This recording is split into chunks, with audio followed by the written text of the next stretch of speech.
menghibur Yutrai babsa ki hajarku Syashiliang duriau kiwan panku bat panjingmu Trai shanong inle me don tinjing bat nginget melo Kristu kudu play Om de Moses uong utrai ba ai chim sanane de upa jonga ma ayu shishana pre Trai shanong inle me don tinjing bat nginget melo Kristu kudu play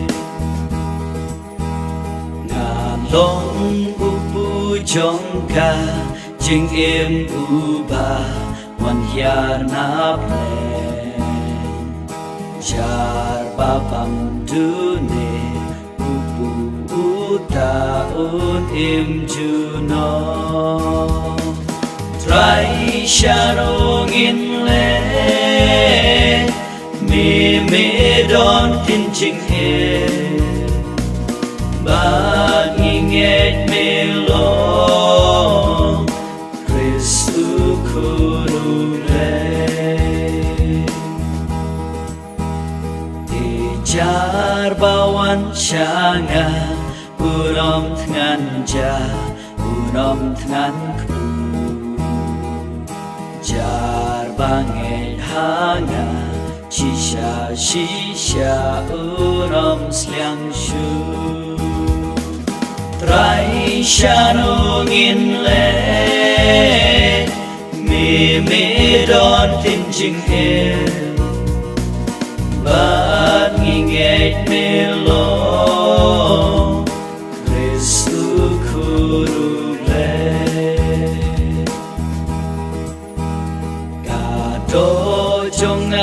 Kalong jenbam kasnam jendi shisha jar babam bati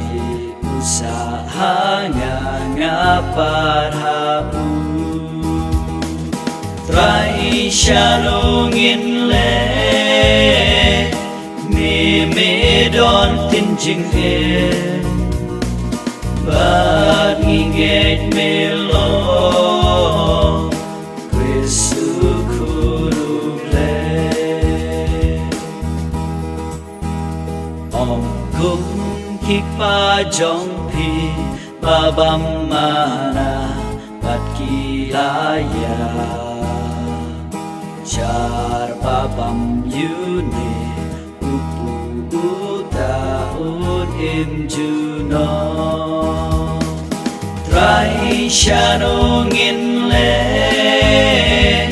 me don tinjing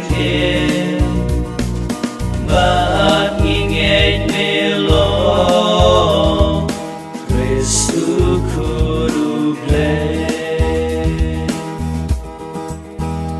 Namar pun kisenran kiknyum kila Ladino Hakikat arpiru pikwaleno Trai shanong inle me don tinjing